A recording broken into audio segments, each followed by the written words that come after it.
Okay, well, there we go.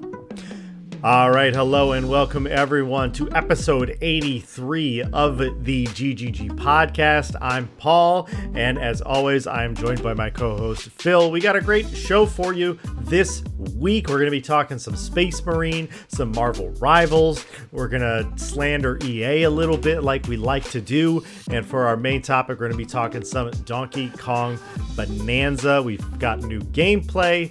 Everybody in the media has gotten their hands on it, so we're going to break it down, talk about it. It's going to be coming out July 17th. But before we get into all of that, if you haven't already subscribed to our YouTube channel, please do so. We really appreciate it. And if you're listening to the audio-only version on Apple Podcasts or Spotify, follow us over there as well. Phil, how are you doing this week? You been playing anything interesting? Anything to mix it up? Yes, I heard that Death Stranding 2 was good, so pick that up.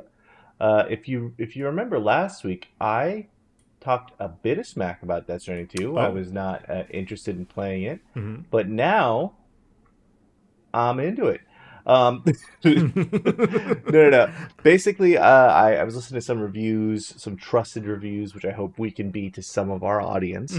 But trusted reviewer said that this game was like the Assassin's Creed 2 to Assassin's Creed, where it just kind of like upped the ante and figured out everything it was doing. And if that is the case, then I'm so in for Death Stranding. I really liked Death Stranding 1, but it was just a bit too wacky for me and a bit too like esoteric on the gameplay side. So hearing that those screws have been tightened, very exciting. However, I have also been playing a lot of Rematch, which is a pretty excellent soccer game. And I'm getting okay at it, scoring at least like 2 goals a game. Ooh, okay. When there is a purpose for me to when I'm spawned in the goalie net, I stay in the net. Yeah. Like a decent human being. Yeah. But yeah, just mostly those 2 this week. Maybe How about you, Paul? maybe all that advice you gave out last week about what was it? What was that like pro tip you said Yeah, last there's a week? mechanic in it that you can pass the ball. Oh, okay. Yeah. Interesting. Yes. So I started playing Death Stranding as well, but I did not buy Death Stranding 2. I started playing Death Stranding 1 because I never played it before, and the director's cut is on PS Plus, and so I was like, okay, it's been updated for PS5, and I feel like I'm really not going to know what's going on at all if I just jump into Death Stranding 2, and so I tried it out. I'm only a few hours in, so I really don't have a full sense of the game yet, other than being like, I feel like I need to be on a lot of drugs to really appreciate this experience. Yeah. Correct.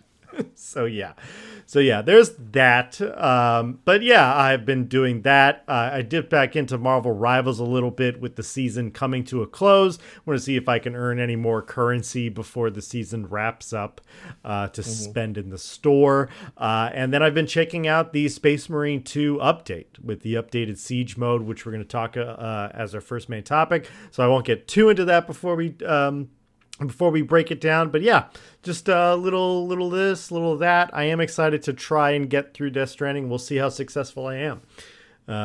I'm excited for you because as much of that game is sort of walking and delivering stuff, from what I understand, it's kind of a marathon. I will say, beginning of Death Stranding 2, they have a catch-up 17 slides that fills you in on what happened in the first game. And I don't feel like I missed too much because I do feel like it's like someone explaining a dream. You just go, yep. Okay, can we talk about something else? That Okay, so you're telling me don't play it, just go through the slideshow. I mean, All right, the official recommendation, you heard it here first, people. just skip it. Just watch the PowerPoint and you'll be fine. So, Honestly, yeah. All right. Well, we got one semi-major release this week, and that is Mecha Break. That is releasing in pseudo early access. It was originally listed as this is an early access open beta thing, and then it's also listed as this is its official release. I think it's just soft launching like so many games do nowadays. Mecha Break, if you haven't heard of it, it is a, for lack of better explanation, Gundam-like robot Star Fox fighter. So it's like an online game. You can play against computers. You can play against people. There is cross-platform across all major systems. So that is pretty cool. But this is pretty much it for this week. We got a lot of announcements earlier in June because of Summer Games Fest and everything like that. And now I feel like we're moving into the slow summer dog days of gaming, where we have to rely on video games that are already out getting updated. And of course, Death Stranding 2. Yes. Yeah. Yeah. So yeah. Well, I mean, hey, there's also the Steam sale. Is happening right now. The everything sale is happening. It's not just the Steam sale. It's Xbox has got a sale. Epic's got a sale. True. PlayStation's got a sale. It's the summer sale event. True. It is. But I feel like Steam was the original. Like that was. Oh yeah. You looked for the Steam sale. Oh yeah. And that you saved $100 so you just load up your library. Now, of course, my library is too fat to fit through the door, so I'm not particularly getting anything. But a couple things have pulled my interest. For example, what's that? There was like a survival game in the RuneScape world is on sale. It's like $5 less than it normally is, and I'm like, maybe that's enough to get in on that. I don't know what game you're talking about. Oh no! In the RuneScape world? Yeah. I should know this. RuneScape Dragon Wilds. Ah, okay. Sure. Down from $30 over to 23. It looks like a real I don't know, it's real fun fantasy design. Sure. So that's if you like survival games like that. But again, there's so much stuff on sale right now that if you have a game that you've been waiting to pull the trigger on, go check it out. Maybe it's the time. Yeah, if for whatever ungodly reason, if you don't own Battlefront 2 already, it's $4 on Steam. Still a bit much. No, it is not. You liar. It has been updated so much. There's so much content in that game. Authentic Star Wars stuff for $4. Even if you never play it, go buy it. I don't care. The RoboCop game is like $5 on a couple of places, and that game just came out earlier this year. And well, it's good. It's good. Yeah. Okay. Oh, okay. Sorry. I was standing up for Battlefront. You're standing up for RoboCop. I see how it is. Listen, it's. I think I had like a RoboCop thing when I was a kid. You shouldn't have watched those movies as a child, but tearing stuff up as RoboCop is surprisingly fun. Right on. Yeah, just being a walking tank. Yeah, very cool. And speaking of walking tanks, so let's get into all of the Space Marine 2, that's Warhammer 40k Space Marine 2 business. I mentioned I was playing it this week because the Siege update came out. Technically came out last week after we already recorded the podcast, but people have actually gotten their hands on it. I played it for a good stretch yesterday. It's really fun. It's great that there's another mode. It's essentially like a horde mode from Gears of War, survival mode in other games. And there are 25 waves, and at the end of every 5 waves you can choose to take the rewards that you've earned or to keep going, and it gets crazier and crazier. At the end of every 5 waves there's like a boss, and at wave 5 there's 1 boss, at wave 10 there's 2 bosses, at wave 15 there's 3 bosses. Right. And at wave 20 there was 4, and that's where I got slapped across the face yesterday in my run. I could not handle all of that fire. So it's a lot of smoke. Yeah, it's a lot of smoke. That being said, some of the more minor updates that they've done on Space Marine throughout this year have been with progression, where you can now like prestige your classes and get permanent passive perks perks every time you prestige that class. And there's just been a lot of progression as far as weapons and other stuff as well. So they definitely figured out some RNG that would encourage you to use this siege mode as like a XP grindy kind of method. And it definitely works like that. Yeah, and then as well to that update, they also confirmed that there's going to be some new PvP content on the way. There's going to be Chaos Marine customization that they're going to be adding, and there is going to be a new playable class, which was not originally included in Space Marine 2's roadmap. So this means that they are pushing their support of the game because people are still playing it. So that is fantastic. I do believe that the new class, the Tech Marine, will cost money, although they haven't given the details about that as of yet. So lots of new updates, lots of content here. I'm glad that it's very rare that you see a game have a roadmap and then they do the roadmap and then they're like, you know what, let's keep going. Like, you don't really see that very often, so I will applaud them for keeping this boat afloat. Yeah. Honestly, this studio, they had a string of bad luck where the game got leaked early, and people were playing it, and they were like, "Hey, please don't." And it's one of those things where they handled all of these lumps as well as they could. Mm-hmm. They released an excellent game, and they are supporting it to this day. Not to mention they released a game with like so much more game than you normally get. It had a great story mode. Did it ship with the multiplayer? Yeah, it shipped with co-op and then the multiplayer. It shipped with co-op and new modes. They shipped it with PvP as well. So it was like a classic 2010s game where it's like, here's the campaign, here's the versus multiplayer, here's the co-op multiplayer. And you don't really have a lot of games that actually do all those three things anymore. So it was nice to see that they did that. So it was great. Yeah. Pretty incredible. Happy to see them keep going. I guess the next update is due out in September for the game's first birthday. Mm-hmm. So really excited to see more from them. And listen, I don't know if I finished Space Marine 2. You did not. But Space Marine 3, I'm going to buy it. Just because they're a good company. I believe last time... I want to support them making games. But the last time you talked about it, you were like, this is Dynasty Warriors in Warhammer. It is. That's great. But you hate Dynasty Warriors. No, hey, I don't hate Dynasty Warriors. I don't think they're great, but I definitely don't hate Dynasty Warriors. It's a fun mash 'em up. You just did you killing a bunch of commoners. Yeah, which platform did you buy Space Marine for? PC. Okay. Yeah. Right on. But good. I just want to support companies that do like the right thing, which they are doing. Absolutely. Sure. Absolutely. So, and like they said they were going to charge for this Tech Marine, most likely. But again, that was never something that they promised in the first place with the original Season's Pass. So you can't really get mad about them making more content and expecting you to pay for it. Right? So yeah.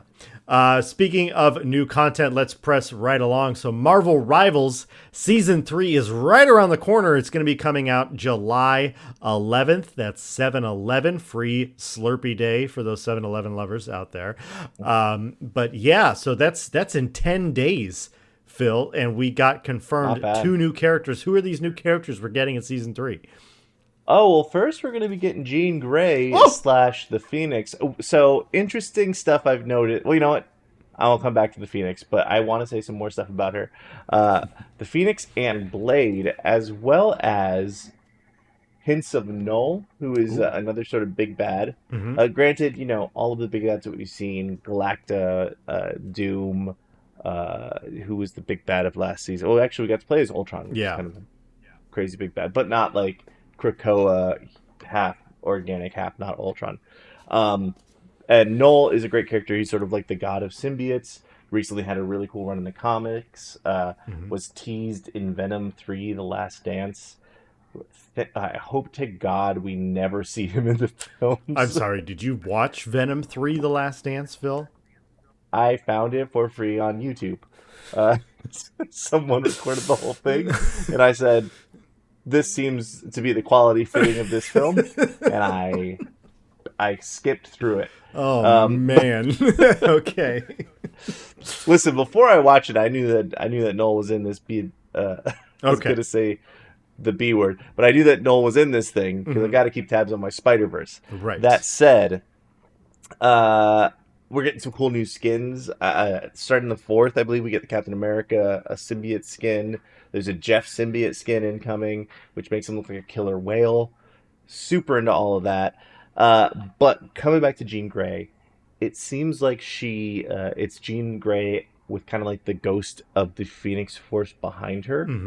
As we see her running and fighting, it's kind of normal Jean Grey, but you see this flame outline behind her, like kind of following and giving her a source of powers. I'm assuming her ult's going to be like combining the two and becoming the Phoenix Force Jean Grey for a minute. Yeah. But yeah, yeah. What did you think of this trailer? What do you think is going on here? I mean, I thought the trailer was cool. In typical Marvel Rivals fashion, I think like the big bad, like you talked about, God of the Symbiotes, Null is his name. Yeah.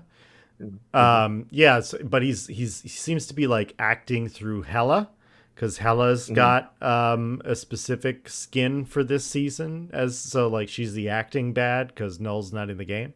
Mm-hmm. So yeah, I think it's cool. I think the thing that I'm disappointed with is that both Jean Grey and Blade are duelists, or at least they look like duelists to me. Maybe that will be cleared up, and Phoenix will really be a support character or a tank or something like that.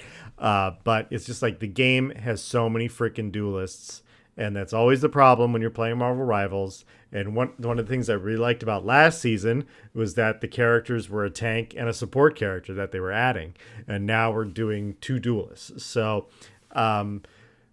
you know, and also I think part of the community was a bit miffed that Blade didn't come out last season. Well, vampire Yeah, well, or or season even one even. season Yeah, one, yeah, exactly. yeah. In like 1.5, that's probably when it should have been. Mm. So they're a little miffed about that, and like I understand that. So I'm hoping that he's just a really refined and polished character, since they had all this time to polish him up. But I kind of wanted to see more in regards to like what's a new mode you're gonna add to the game, as Mm. opposed to here are new characters that we're slapping into the game, and here are the new team ups. And it's like new team ups are cool, but it's like now Spider-Man has a team up with Jean Grey, or no, it's with the Human Torch, I should say. And so now his web bomb explodes, his web tracer, and it's like, yeah, let's make Spider-Man more powerful. That's gonna make me want to play Marvel Rivals more.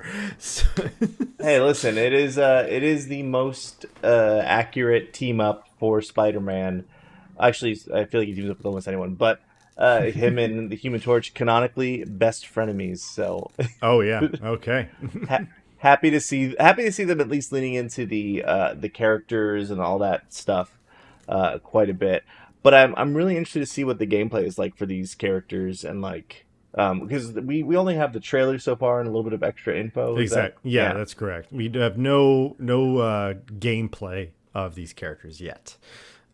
So there's a possibility that Jean Grey is not a duelist, but Yeah, there's very much the possibility that she's not. It kind of seemed like she would be a flyer at least, mm, which I know the community has been complaining about all the flyer builds now, especially with Ultron and whatnot. But we'll see as this unfolds.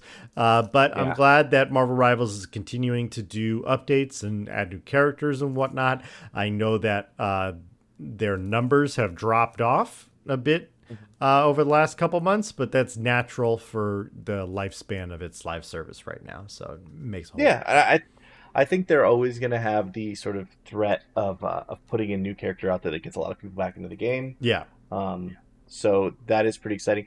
What I'm kind of wondering, and what I'm hoping for at least, in this season is that we see not just two characters released, but maybe they do drop in Null or something because Mm, he's teased at the very end of the trailer.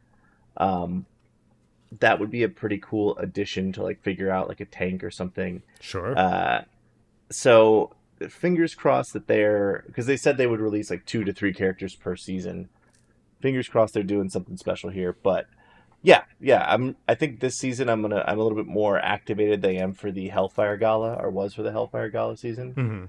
Mm-hmm. Probably more inclined to get the battle pass because it's symbiote stuff, and yeah, Yeah, and I'm some of the excited. skins that we did see, I saw the Jeff skin, the Captain America skin, the symbiote stuff looks pretty freaking cool. It's definitely Hmm. a strong vibe. So Yeah. I feel that.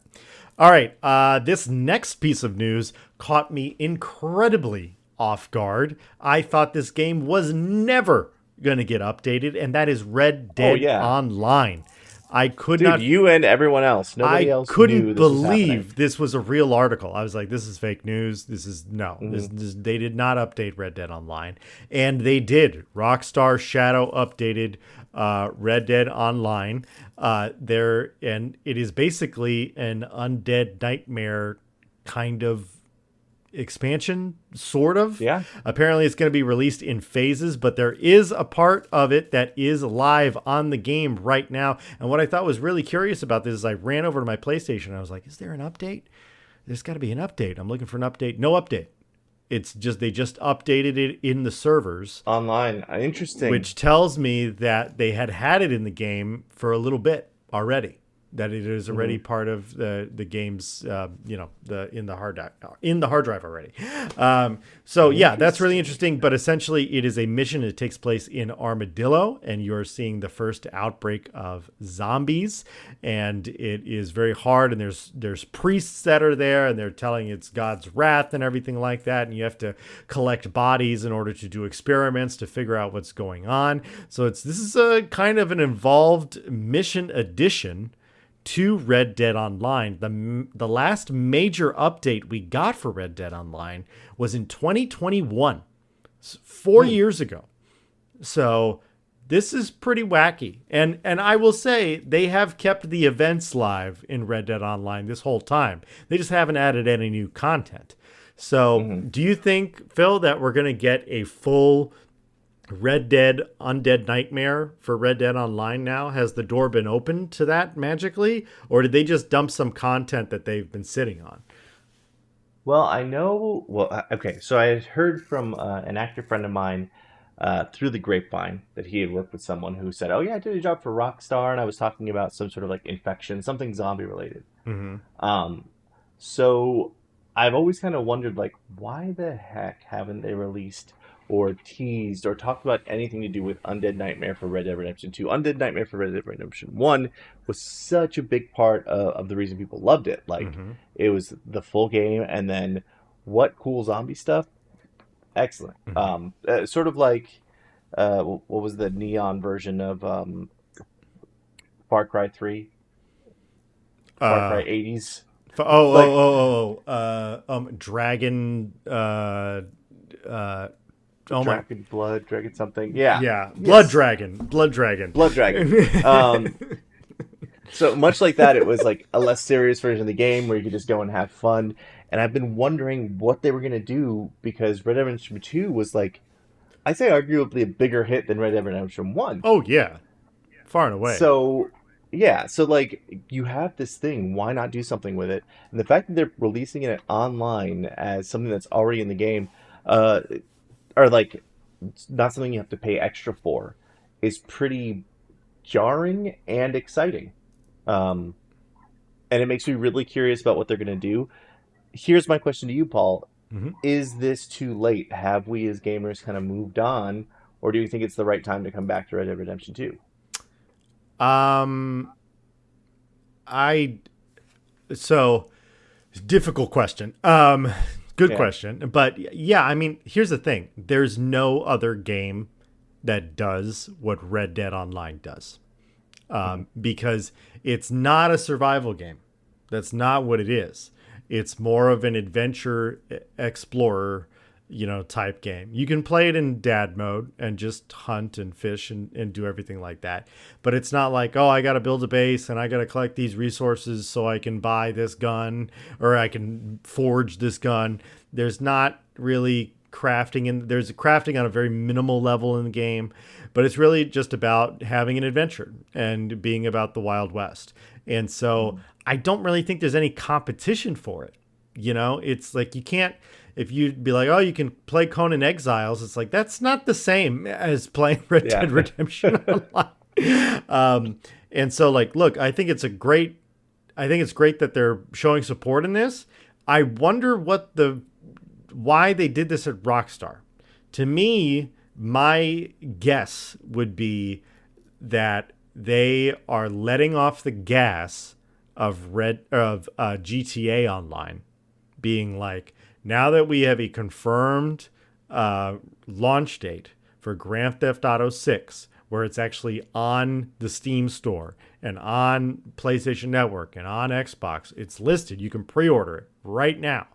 Now that we have that confirmed, we are not going to be pushing development on GTA Online because we need to start working on the next GTA Online or the updated version of that. And so maybe with that team, they're like, all right, let's go back to Red Dead Online because we know we're not cranking out Red Dead 3 anytime soon. That's not happening before 2030. So maybe we can give it an update for this generation of consoles because it's still just a PS4 game. So me and my girlfriend play Red Dead Redemption, very frequently. We have ebbs and flows with it. We turned it back on today because of this update. So, I think it's a great time to get back in, but Rockstar's got to give me a reason to really get back in. So does that mean a new career path as like a zombie hunter, a whole new mission chain, new weapons, something like that? Can they expand Red Dead Online at all? Something in the realm of that. But if you've never played Red Dead Online, I would highly encourage you to do so, especially if you are a chill person. So, yeah, it's a good time to play. Not on PC. Don't go on PC. Do not play it on PC. They're crazy. Yeah, what they've done. Yes, you cannot. You will be flung across the map while having a grizzly bear thrown at you with a catapult. Yeah, so they don't regulate. All right, well, let's keep pressing right along. Assassin's Creed Black Flag. It's rumored that it's going to be getting a remake / remastered. This is because of one of the French branches of Ubisoft posted just, a little ode to Assassin's Creed Black Flag for no particular reason at all. And then when asked about the game, the actor who played Edward, who is the protagonist in Assassin's Creed Black Flag, said, oh, well, maybe you'll have to beat the game again soon sometime, and so kind of hinted that there was going to be some sort of re-release. Do you think Ubisoft is going to do a re-release of Black Flag? Yes, I do, because we've heard this rumor around a little bit. Black Flag is definitively my favorite Assassin's Creed game, because not only is it a great Assassin's Creed game, but it's also, for my money, the best pirate game that you can play. Yeah. And Sea of Thieves is very, very good, but in Sea of Thieves, you're not like a badass who can swing on a rope onto a big British ship, murder everyone on board, and then sink the ship. So, or like steal it and add it to your armada. Also, I just remember so many iconic moments, like even on the PS3 or PS4, Yeah, it was just PS4. coasting along the water and like hearing the tunes and seeing like the beautiful visuals of the sunset. Like, it is a very special game for exploration, sailing. Like, games spawned out of this game. Most notably Skull and Bones, which I believe is free somewhere right now. I think free on PlayStation Plus. Perhaps, yeah. It's gotten a big update. There is like more adventuring now, where you can actually play as your character and not just as a boat. So okay, yeah. I don't know if it's worth going back to, but yeah. But yeah, no, I think that this is going to get the remake treatment because Assassin's Creed, the most recent game, pretty well reviewed.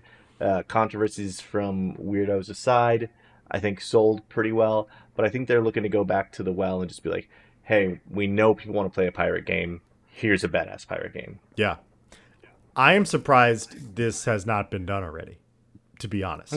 Like, I'm surprised this has taken so long. I get that it's not part of the Ezio trilogy and whatever, but it was one of the most popular Assassin's Creed games ever. I feel like it came out at a time where Assassin's Creed had reached its highest clout. Even though Assassin's Creed 3 has kind of had mixed reviews a little bit, like it did really well. It was one of the most popular games franchises out there when it came out. So I'm surprised it's taken this long for them to do that. I think they've held off on doing it because they were working on Skull and Bones, and it's like, we don't want to compete with ourselves by releasing 2 pirate games. So I think this is definitely 100% going to happen. I do hope, as what I do with all remakes or remasters, I hope that they actually improve the game instead of just being like, look, we made this texture mildly better, yay, and we raised the resolution from this to that, and the frame rate is, instead of 30 frames, it's 60 frames. Like, that's cool and everything, but that should be expected when I'm running the game on new modern hardware. So that should be expected when I'm running the old game on new modern hardware. Yeah, that's true. That is very true. So yeah. So I hope they actually improve the game when they inevitably re-release this sucker. Let's press right along. A big story, got multiple layers to this. So we got some details over the production development of Dragon Age Veilguard. This is an article that came out a little earlier in the month of June, but these details are we had confirmation that the game was going to be a live service, but now actually we got the story of what happened. So right after Dragon Age Inquisition came out, EA started development on the next Dragon Age. This is going to be back in like 2016 abouts. And in 2017, EA told the Dragon Age team that they needed to make the next Dragon Age a live service game. The Dragon Age team was like, no, we don't want to do that. And EA was like, too bad. It wasn't a request. And so the creative director who was heading up the new Dragon Age game, Dragon Age Veilguard, left over this decision. And then for the next 3 years, from 2017 to 2020, they had been working on Veilguard in this live service capacity. But then EA saw how badly their game Anthem flopped. And they were like, oh, well, now we're not so sure if the game should be live service or not. Maybe go back to what you were going to do the first time. But then COVID hit. And then we also got hit with actor strikes. And as people who are familiar with playing Dragon Age, there's a lot of dialogue in them. And you're going to need actors to record all of that dialogue. And so there's... For now. Yeah, for now. Yeah, exactly. So there was a lot of production hiccups there. And so it was basically EA walking back and trying to be like, oh, no, it was always supposed to be this game. And we got some clunky rendition of Dragon Age that came out. Still a fun game. I still had fun with it, but I undoubtedly would have had more fun with it if it was just never supposed to be a live service game in the first place. And it was abundantly clear that it was. You can definitely see the shadows of live service in that game. And while I do think the finished product was, a decent Dragon Age game, and I know you enjoyed it quite a bit. You played it through at least one time, right? You played it through like 4.5 times. Yeah, like 1 3/4, I'd say. What? Dang.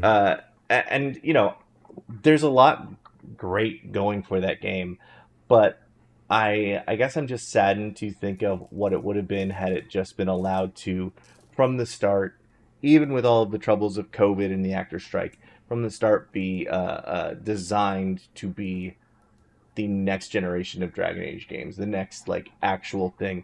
The moment when we played Dragon Age Origins, when you kind of like see like, oh, this isn't your normal RPG. This was something special where you had dialogue and you had like characters and really motivated choices.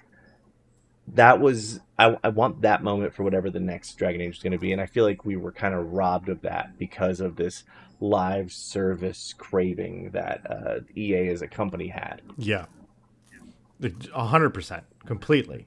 I would have loved that game. Maybe would have been game of the year if it wasn't held back in such a capacity. But I am impressed that the team was able to make the game that they did, given all of the production hiccups that are now coming out about this.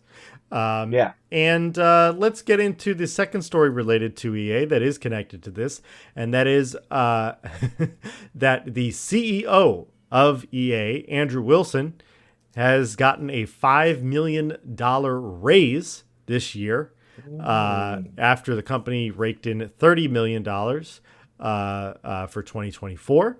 And but this is really interesting because the median pay of every other employee in EA has gone down by 20%.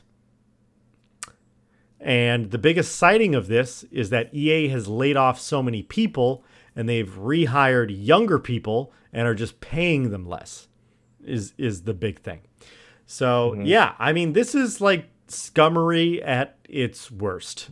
I hate this. And the fact that the Dragon Age team was laid off because of a game that they were forced to make and forced to work with from the orders of the top dogs, and then they're laid off, and then their jobs are replaced by people who are younger people who are just trying to, get a job themselves and then paid less. Like this is freaking horrible. This company, I swear to God.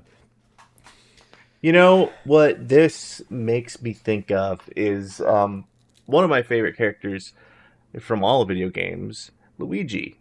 Luigi, like, he should always be out and about, getting to do whatever he wants to do. And that's all I have to say is that, we're all hungry, and we want something with a lot of rich texture. So just, eat the rich textured foods. Yes. Eat the rich textured foods. Yes. Chocolate cake, whatever you have available for you. Yeah. But unfortunately, just not a lot of good news there. I keep every couple years or so, I keep wanting to give EA a shot and be like, well, they were the most hated company in the gaming industry 10 years ago. I can't keep saying that they're the worst. And then they have CEOs do crap like this. And it's so obvious that they care nothing about the player base than their profit margins. And the irony of that, people, for all the CEOs that listen to this podcast out there, the irony of that is when you put the profits first, you usually end up shooting yourself in the foot because you're not doing what the consumer is going to pay for and what they're going to want. Dragon Age Inquisition was Game of the Year. It was one of the top sellers that year. It was, even if that's not your favorite Dragon Age game, it creamed everything else. It was the best RPG. I mean, The Witcher came out as well, but I don't think it was the same year that it came out, thankfully. But like the next Dragon Age could have been a very good game, but you guys had to do what you did. I hate it. You hate to see it. Well, this is. I feel like EA was a very popular video game company, and I think what happens with companies that are popular once they, the CEO class is kind of just like people shift in from like, I was a CEO of Cinemax and now I'm going to do this. So people slide in. They don't care about what they're actually selling. Yeah. And after EA tanks, they will just pick up their money bags and walk to the next company and just absolutely tank it. And all the people whose jobs rely on it, all the people who get joy from the product that those people who were motivated created, that just dries up and goes away so that someone else can have 17 yachts as opposed to 16. Yeah, got so. Well, speaking of rich people, let's talk about something good. Yes. So we mentioned at the beginning of this podcast, our main topic this week is going to be Donkey Kong Bonanza, coming out July 17th. Now that it is officially July, 16 more days to go. Fantastic. We got some in-depth gameplay and breakdowns. We could see IGN, Games Radar, Game Informer, GameSpot. They all got a peek behind the banana curtain. And that sounds gross, and I don't even know the innuendo there. They got a peek at the banana. And it looks pretty good, Phil. We both watched some deep dives on the gameplay footage. What were your initial impressions of Donkey Kong Bonanza? It's got to be getting you more excited about the Switch, I feel like. Yeah, I think that this is the game that I want to switch to for. Mm-hmm. That is, that feeling is reassured by looking at more of the game. Mm-hmm. Again, I probably will not get a Switch 2 for a little while, as it is A, hard to get, and B, a lot to spend for like one, maybe two games. And I think at this point, I'm not going to play a ton of Mario Kart. All that to say, it looks amazing, looks incredible, looks like everything I want. We can confirm, because IGN and Game Informer confirmed, it is the same team that worked on Super Mario Odyssey at first. Nintendo was really cagey about admitting that, but they have confirmed, and boy, you can tell by looking at it. What are your impressions of this game? I mean, I think it looks really good. I I will say, something has happened since I played Astrobot. And that is like I feel like my standard for like these platformers. Obviously, Astrobot would have never came out if Mario didn't come before it. I love so many of the Mario games. I love Mario Galaxy in particular, but also Mario Odyssey is fantastic. But I feel like when I played Astrobot, there was such a clean, crisp precision both in the gameplay and in the presentation, where I was like, I didn't know a kiddie platformer could look so good and feel so good and everything like that. And so I feel like the bar has been raised a little bit for me, and maybe that's just me being a PlayStation boy. But seeing some of the gameplay in Donkey Kong Bonanza, I was kind of like, it doesn't look as good as I thought it was going to look. Like there are some like polygons when you're digging and whatnot. There's some frame rate drops. Like all of that said, the game still looks really fun. So I'm not trying to crap on Donkey Kong or anything like that, or step on his banana. But I feel like the initial trailer for this game had me more excited than the gameplay that I saw. Where and when I was watching it, I was kind of like thinking of the most recent like Ratchet and Clank game that came out, and Astrobot in particular. And I don't know, it looks fun. So, but it's not. Maybe it's not the Switch mover for me that I thought it was. But I don't know. Maybe I'm just being a sourpuss. Hey, I think it's good to stay skeptical because it is still a $500 console to get in the door to play good old Donkey Kong. But I guess we could talk about some of the things we saw in the game. Yeah. There are cosmetics that affect gameplay, which is pretty exciting to me. Like you can put on different pants to make Donkey Kong better at jumping. There is like a surfing mechanic that is pretty cool. You can pick up a piece of the ground and then like kind of throw it and jump onto it, and it'll spin and take you places. It just looks like it's got that kind of that wonder and feel that Odyssey had, where you can kind of experiment and the game rewards you for it. Right. And if you think of this weird thing, the game's like, oh yeah, you could do that. And it does look like, if you are a Donkey Kong fan, for some reason, it's not. I guess this is not the normal type of game that I feel like Donkey Kong has been in. Typically, side-scrolling adventures. Right. But now he's got like an upgrade tree. He's got different forms that he can turn into. He seems like he's got more personality, honestly. Like I really enjoy the redesign. I know the community's a little split on that, but I am enjoying the Donkey Kong redesign. I think he needed it. Exactly. I mean, hey, listen, it's not the 1996 or whatever it was show. Do you remember that? Yeah. Donkey Kong's Treehouse or whatever. Yes. And hey, there was a lot of fun there. But I do like this sort of this new cartoony version of Donkey Kong, who is obsessed with bananas. He's working with Pauline. The multiplayer in it is pretty interesting. Yeah, I mean, I don't know. It feels very Mario-esque, where it's like, or like it. I know it's the Odyssey team, but it felt very Hmm. Mario Galaxy, the multiplayer, Yes. where it's like Yeah. I can move the Wiimote across the And screen and do collect the things. things, and you can do that, but then also you're able to use the mouse functionality of the Switch 2 to do that as well. And I believe like the IGN breakdown said it would be useful for like parents or someone who's not really into video games to try to engage them.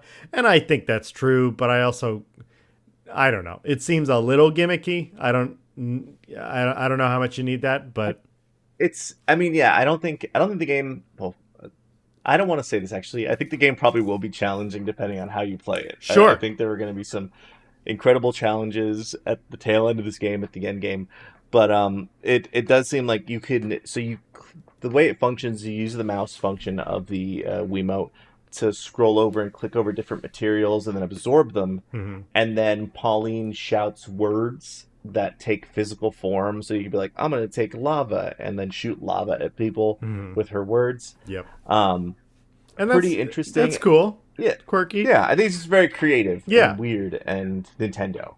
Yes. Um, Very Nintendo.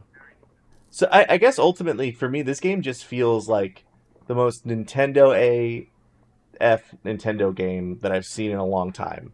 Yeah. Um, it rewards that level of curiosity and play Hmm. that something like Breath of the Wild or Odyssey did. Yeah, I think this is a return to good old classic Nintendo fun without having to lean on the Mario brand. Hmm. Where it's like, obviously, Zelda is a huge franchise, huge game, but Zelda, it's more of a puzzle adventure game. It's not just about the moment to moment fun in the game, whereas this very much feels like this is moment to moment fun. This is like, Yeah, similar to the Mario games, similar to Astro Bot. It's like, how do we get you to the next fun thing? And so I think that's exactly the type of game you want for the Switch 2. It reminds me of classic Nintendo things, and I'm happy they were able to do that with not another Mario game. So yeah. so And yeah. if there was a negative, I guess you pointed out to me something that I kind of didn't see, but once you said it, I noticed it for sure. Hmm. The frame, Yeah. a lot of the preview footage was dropping when things got a little complicated, Hmm. which is a bummer to see it like as sort of your flagship. Like, look what the Switch 2 can do. Yeah. It's gonna struggle. Like that's rough, you know. Yeah, I was particularly kind of.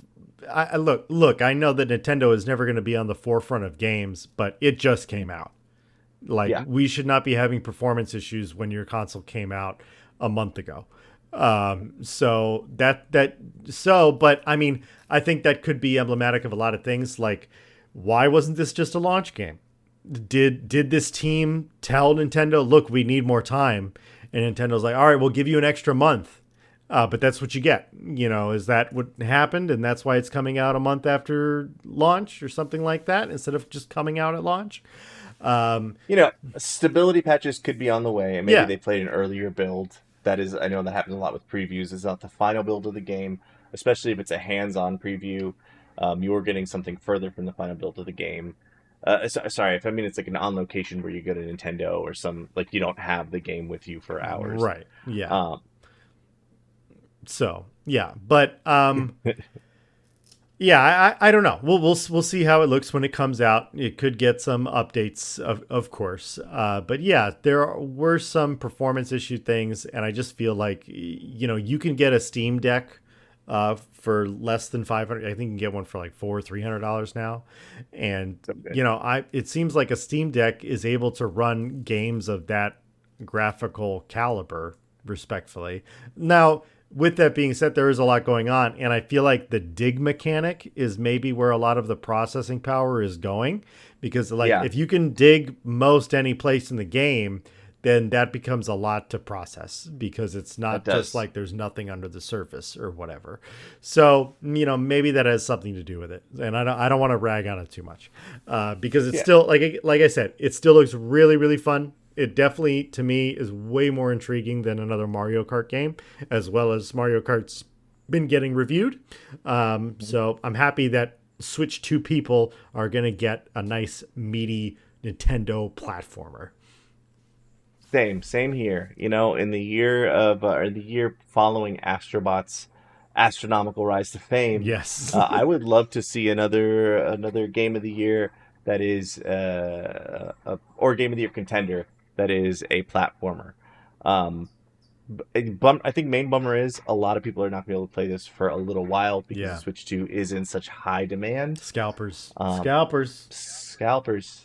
You know what? I'm going to run off on a little bit of a tangent here. Let's do it. You're going to bring us to a close. Let's hear the scalpers are ruining everything. Scalpers are ruining... Yeah, they are. You know me. I'm a big Spider-Man fan. I was looking for evidence of that, but there's I don't have anything immediately at hand's distance. Actually, you know what? Yes, I do. I'm a big Spider-Man fan. There you go. This is my next task to build. But there's a Magic the Gathering set for Spider-Man coming out in September. There are collector booster boxes edition. This just happened with Final Fantasy. Collector booster packs of Magic the Gathering run at about $25 to $40, depending on the set. They're usually a little bit higher in price when they are the special editions like Final Fantasy, the Fallout, and Spider-Man. But currently, Wizards of the Coast sells their collector booster packs of Final Fantasy for $35. And if you want to get it on the secondary market, it is $120 because of scalpers. Jesus. They ruin everything. It's already happening. Yeah, it's already happening for the Spider-Man set, which is not released yet. It's already happening. There are Sonic the Hedgehog cards coming to Magic the Gathering, which is... I'm so excited about that. What's a franchise that you would hate to come to Magic the Gathering? I can't think of a single one. Bring it all in, baby. I want to see SpongeBob riding the battle bus, fighting the Incredible Hulk using Mjolnir, but from Assassin's Creed. Excellent. I don't know. That said, between like that, the Switch, it is just such an annoying thing to have a fandom, something that you want to give money to, all of a sudden people getting in between you and the thing that you like, having contributed nothing to the progress or the process of it being created, and just going like, I want money, please. I want to be the middleman. Yeah. Eat direct crap, because I don't want to use our curse Not word. Indirect crap. Eat just like right from the hole. You can. So. All right, and with that, we are out of time. Unless you had one last curse word you want to spend, Phil. No? I'll save it for next week. Okay, we're gonna save it. We're gonna save it for next week.